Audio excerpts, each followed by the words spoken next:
प्रिय भक्तों, अगर आप भी चाहते हैं कि आप शनि देव की कुदृष्टि से बचे रहें और आपको शनि देव की सिर्फ आशीर्वाद और असीम कृपा ही प्राप्त हो, तो आप इस महामंत्र का जाप अवश्य करें। इस मंत्र के नियमित 108 बार जाप करने से नकारात्मक ऊर्जा और बुरी शक्तियां समाप्त होती हैं। काला जादू, टोना टोटका और तंत्र बाधा, काला जादू, टोना टोटका और तंत्र बाधा का नाश होता है। व्यक्ति का तेज और आत्मविश्वास बढ़ता है और साथ ही शनि देव की कृपा से उसे अथाह धन की प्राप्ति होती है। इसलिए प्यारे भक्तों, आप इस महामंत्र का जाप अवश्य करें। जिस भी भक्त ने आज तक इस महामंत्र का जाप किया है, उसे सिर्फ शनि देव की असीम कृपा ही प्राप्त हुई है। इसलिए प्यारे भक्तों, आप इस महामंत्र का जाप अवश्य करें। यह मंत्र बहुत ही शक्तिशाली और प्रबल मंत्र है।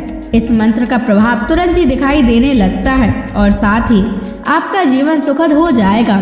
अगर आप शनि देव का आशीर्वाद प्राप्त करना चाहते हैं तो इस वीडियो को लाइक और चैनल को सब्सक्राइब जरूर कर दीजिए और कमेंट बॉक्स में जय शनि महाराज अवश्य लिख दीजिए। तो चलिए भक्तों, मंत्र का जाप करना प्रारंभ करते हैं। ओम ह्रीं सन शनैश्चराय सर्वदोष निवारणाय स्वाहा। ओम ह्रीं सन शनैश्चराय सर्वदोष निवारणाय स्वाहा। ओम ह्रीं सन शनैश्चराय सर्वदोष निवारणाय स्वाहा। ओम ह्रीं सन शनैश्चराय सर्वदोष निवारणाय स्वाहा। ओम ह्रीं सन शनैश्चराय सर्वदोष निवारणाय स्वाहा। ओम ह्रीं सन शनैश्चराय सर्वदोष निवारणाय स्वाहा। ओम ह्रीं सन शनैश्चराय सर्वदोष निवारणाय स्वाहा। ओम ह्रीं सन शनैश्चराय सर्वदोष निवारणाय स्वाहा। ओम ह्रीं सन शनैश्चराय सर्वदोष निवारणाय स्वाहा। ओम ह्रीं सन शनैश्चराय सर्वदोष निवारणाय स्वाहा। ओम ह्रीं सन शनैश्चराय सर्वदोष निवारणाय स्वाहा। ओम ह्रीं सन शनैश्चराय सर्वदोष निवारणाय स्वाहा। ओम ह्रीं सन शनैश्चराय सर्वदोष निवारणाय स्वाहा। ओम ह्रीं सन शनैश्चराय सर्वदोष निवारणाय स्वाहा। ॐ ह्रीं सन् शनैश्चराय सर्वदोषनिवारणाय स्वाहा। ॐ ह्रीं सन् शनैश्चराय सर्वदोषनिवारणाय स्वाहा। ॐ ह्रीं सन् शनैश्चराय सर्वदोषनिवारणाय स्वाहा। ॐ ह्रीं सन् शनैश्चराय सर्वदोषनिवारणाय स्वाहा। ॐ ह्रीं सन् शनैश्चराय सर्वदोषनिवारणाय स्वाहा। ॐ ह्रीं सन् शनैश्चराय सर्वदोषनिवारणाय स्वाहा। ॐ ह्रीं सन् शनैश्चराय सर्वदोषनिवारणाय स्वाहा। ॐ ह्रीं सन् शनैश्चराय सर्वदोषनिवारणाय स्वाहा। ॐ ह्रीं सन् शनैश्चराय सर्वदोषनिवारणाय स्वाहा। ॐ ह्रीं सन् शनैश्चराय सर्वदोषनिवारणाय स्वाहा। ॐ ह्रीं सन् शनैश्चराय सर्वदोषनिवारणाय स्वाहा। ॐ ह्रीं सन् शनैश्चराय सर्वदोषनिवारणाय स्वाहा। ॐ ह्रीं सन् शनैश्चराय सर्वदोषनिवारणाय स्वाहा।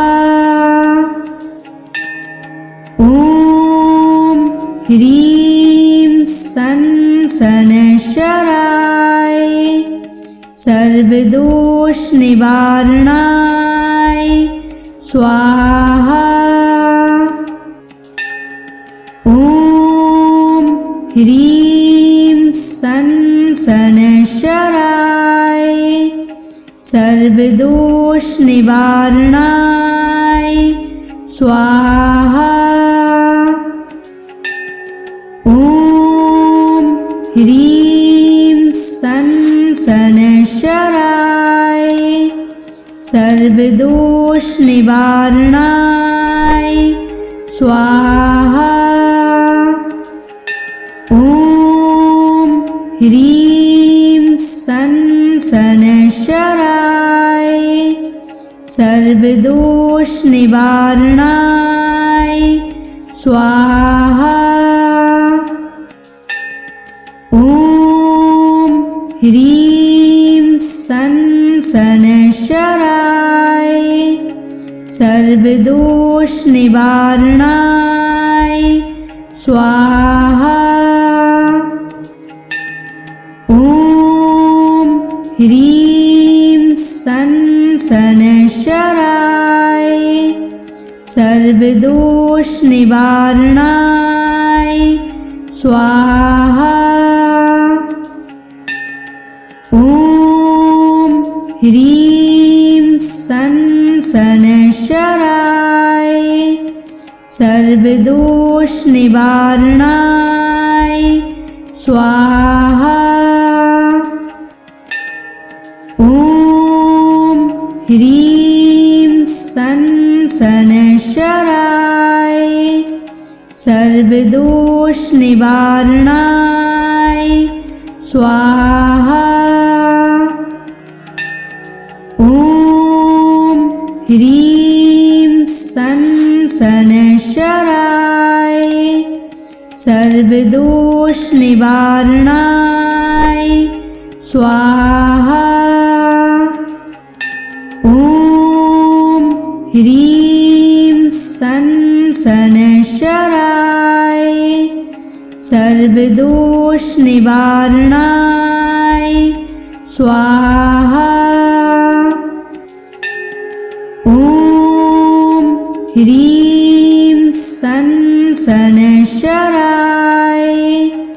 सर्वदोष निवारणाय स्वाहा।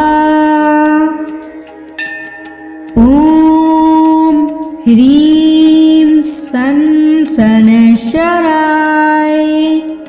सर्वदोष निवारणाय स्वाहा। ॐ ह्रीं सनशराय सर्वदोष निवारणाय स्वाहा। ॐ ह्रीं सनशराय सर्वदोष निवारणाय स्वाहा। ॐ ह्रीं सनशराय सर्वदोष निवारणाय स्वाहा। ॐ ह्रीं सनशराय सर्वदोष निवारणाय स्वाहा। ॐ ह्रीं सनशराय सर्वदोष निवारणाय स्वाहा। ॐ ह्रीं सनशराय सर्वदोष निवारणाय स्वाहा। ॐ ह्रीं सनशराय सर्वदोष निवारणाय स्वाहा। ॐ ह्रीं सनशराय सर्वदोष निवारणाय स्वाहा। ॐ ह्रीं सनशराय सर्वदोष निवारणाय स्वाहा। ॐ ह्रीं सनशराय सर्वदोष निवारणाय स्वाहा। ॐ ह्रीं सनशराय सर्वदोष निवारणाय स्वाहा। ॐ ह्रीं सनशराय सर्वदोष निवारणाय स्वाहा। ह्रीं सन शनैश्चराय सर्वदोष निवारणाय स्वाहा। ॐ ह्रीं सन शनैश्चराय सर्वदोष निवारणाय स्वाहा। ॐ ह्रीं सन शनैश्चराय सर्वदोष निवारणाय स्वाहा। ॐ ह्रीं सन शनैश्चराय सर्वदोष निवारणाय स्वाहा। ॐ ह्रीं सन शनैश्चराय सर्वदोष निवारणाय स्वाहा। ॐ ह्रीं सन शनैश्चराय सर्वदोष निवारणाय स्वाहा। ॐ ह्रीं सन शनैश्चराय सर्वदोष निवारणाय स्वाहा। ॐ ह्रीं सन शनैश्चराय सर्वदोष निवारणाय स्वाहा।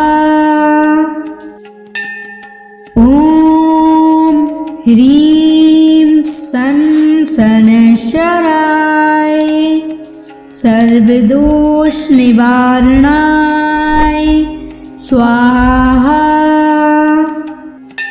ॐ ह्रीं सन शनैश्चराय सर्वदोष निवारणाय स्वाहा।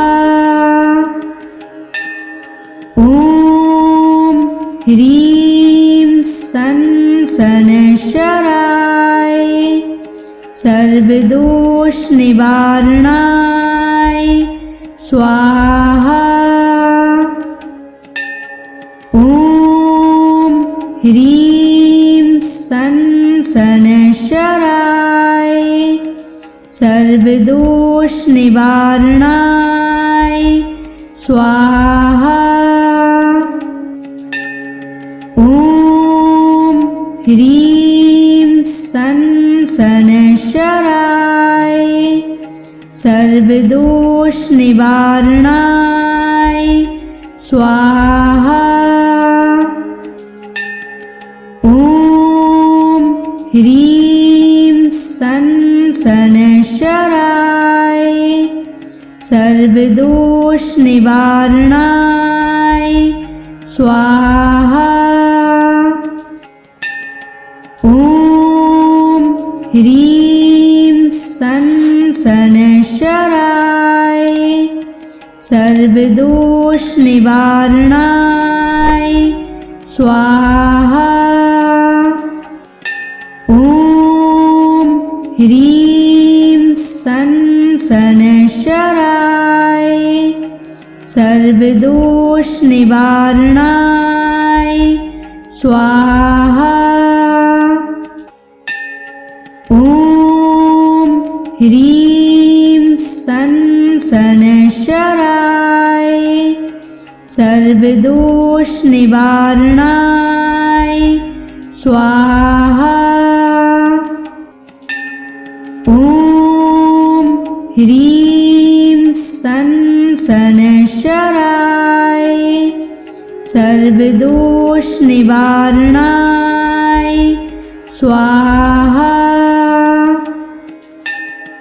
ॐ ह्रीं सन शनैश्चराय सर्वदोष निवारणाय स्वाहा। ॐ ह्रीं सन् शनैश्चराय सर्वदोषनिवारणाय स्वाहा। ॐ ह्रीं सन् शनैश्चराय सर्वदोषनिवारणाय स्वाहा। ॐ ह्रीं सन् शनैश्चराय सर्वदोषनिवारणाय स्वाहा। ॐ ह्रीं सन् शनैश्चराय सर्वदोषनिवारणाय स्वाहा। ॐ ह्रीं सन् शनैश्चराय सर्वदोषनिवारणाय स्वाहा। ॐ ह्रीं सन् शनैश्चराय सर्वदोषनिवारणाय स्वाहा। ॐ ह्रीं सन् शनैश्चराय सर्वदोषनिवारणाय स्वाहा। ॐ ह्रीं सन् शनैश्चराय सर्वदोषनिवारणाय स्वाहा। ॐ ह्रीं सन् शनैश्चराय सर्वदोषनिवारणाय स्वाहा। ॐ ह्रीं सन् शनैश्चराय सर्वदोषनिवारणाय स्वाहा। ॐ ह्रीं सन् शनैश्चराय सर्वदोषनिवारणाय स्वाहा। ॐ ह्रीं सन् शनैश्चराय सर्वदोषनिवारणाय स्वाहा। ॐ ह्रीं सन् शनैश्चराय सर्वदोषनिवारणाय स्वाहा। ॐ ह्रीं सन् शनैश्चराय सर्वदोषनिवारणाय स्वाहा। ॐ ह्रीं सन् शनैश्चराय सर्वदोषनिवारणाय स्वाहा। ॐ ह्रीं सन् शनैश्चराय सर्वदोषनिवारणाय स्वाहा। ॐ ह्रीं सन् शनैश्चराय सर्वदोषनिवारणाय स्वाहा। ॐ ह्रीं सन् शनैश्चराय सर्वदोषनिवारणाय स्वाहा। ॐ ह्रीं सन् शनैश्चराय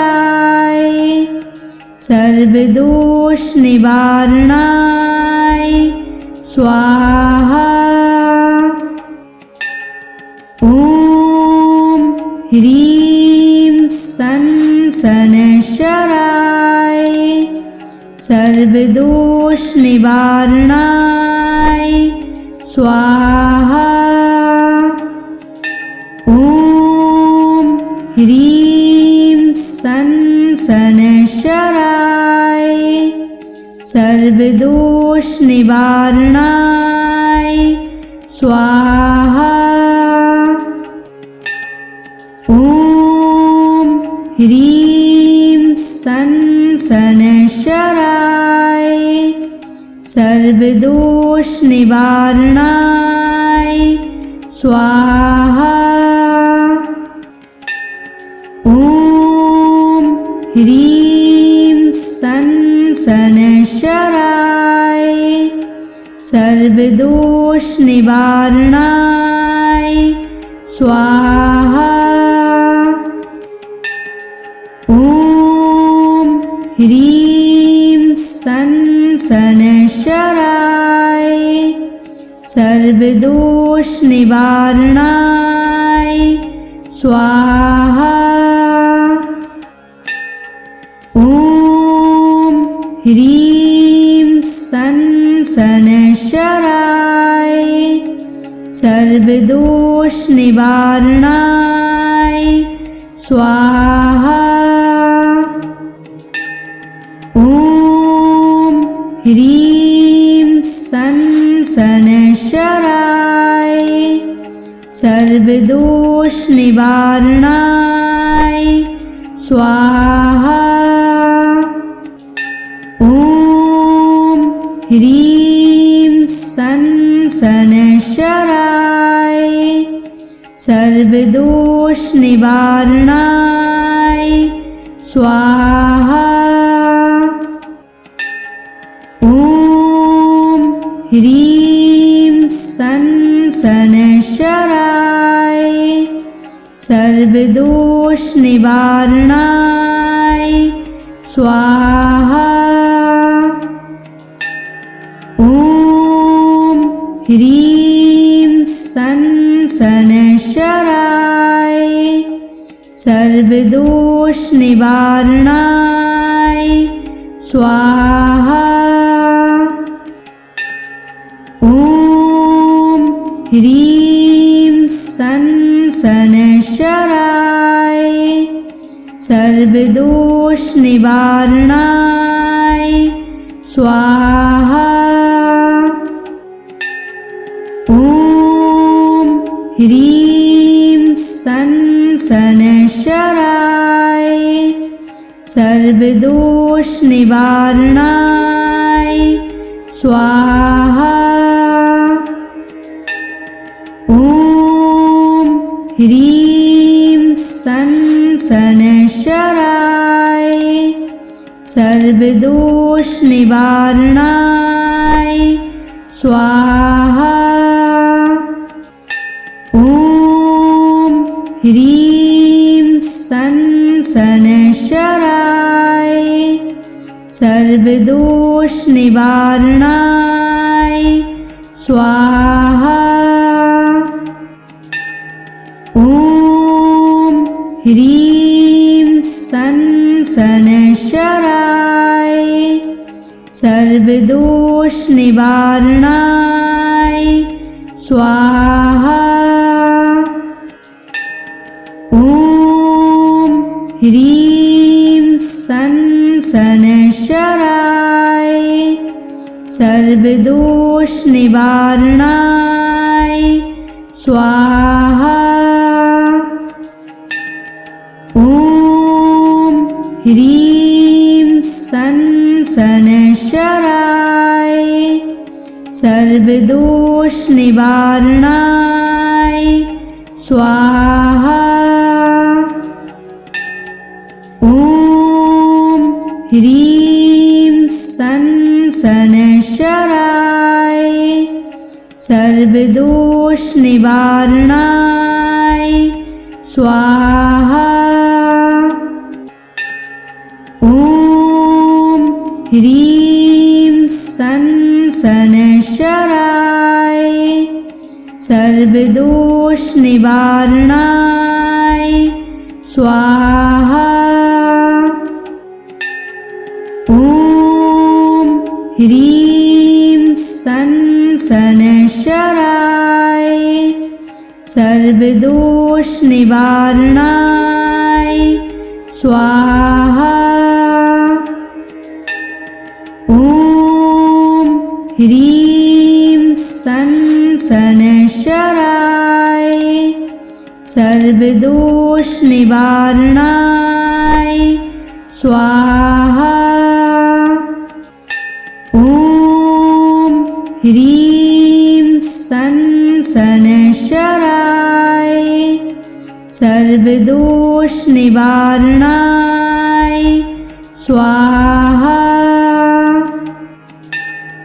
ॐ ह्रीं सन शनैश्चराय सर्वदोष निवारणाय स्वाहा। ॐ ह्रीं सन शनैश्चराय सर्वदोष निवारणाय स्वाहा। ॐ ह्रीं सन शनैश्चराय सर्वदोष निवारणाय स्वाहा। ॐ ह्रीं सन शनैश्चराय सर्वदोष निवारणाय स्वाहा। ॐ ह्रीं सन शनैश्चराय सर्वदोष निवारणाय स्वाहा। ॐ ह्रीं सन शनैश्चराय सर्वदोष निवारणाय स्वाहा। ॐ ह्रीं सन शनैश्चराय सर्वदोष निवारणाय स्वाहा। ॐ ह्रीं सन शनैश्चराय सर्वदोष निवारणाय स्वाहा। ॐ ह्रीं सन शनैश्चराय सर्वदोष निवारणाय स्वाहा। ॐ ह्रीं सन शनैश्चराय सर्वदोष निवारणाय स्वाहा। ॐ ह्रीं सन शनैश्चराय सर्वदोष निवारणाय स्वाहा। ॐ ह्रीं सन शनैश्चराय सर्वदोष निवारणाय स्वाहा। ॐ ह्रीं सन शनैश्चराय सर्वदोष निवारणाय स्वाहा। ॐ ह्रीं सन शनैश्चराय सर्वदोष निवारणाय स्वाहा। ॐ ह्रीं सन शनैश्चराय सर्वदोष निवारणाय स्वाहा। ॐ ह्रीं सन् शनैश्चराय सर्वदोषनिवारणाय स्वाहा। ॐ ह्रीं सन् शनैश्चराय सर्वदोषनिवारणाय स्वाहा। ॐ ह्रीं सन् शनैश्चराय सर्वदोषनिवारणाय स्वाहा। ॐ ह्रीं सन् शनैश्चराय सर्वदोषनिवारणाय स्वाहा। ॐ ह्रीं सन् शनैश्चराय सर्वदोषनिवारणाय स्वाहा। ॐ ह्रीं सन् शनैश्चराय सर्वदोषनिवारणाय स्वाहा। ॐ ह्रीं सन् शनैश्चराय सर्वदोषनिवारणाय स्वाहा। ॐ ह्रीं सन् शनैश्चराय सर्वदोषनिवारणाय स्वाहा। ॐ ह्रीं सन् शनैश्चराय सर्वदोषनिवारणाय स्वाहा। ॐ ह्रीं सन् शनैश्चराय सर्वदोषनिवारणाय स्वाहा। ॐ ह्रीं सन् शनैश्चराय सर्वदोषनिवारणाय स्वाहा। ॐ ह्रीं सन् शनैश्चराय सर्वदोषनिवारणाय स्वाहा। ॐ ह्रीं सन् शनैश्चराय सर्वदोषनिवारणाय स्वाहा। ॐ ह्रीं सन् शनैश्चराय सर्वदोषनिवारणाय स्वाहा। ॐ ह्रीं सन् शनैश्चराय सर्वदोषनिवारणाय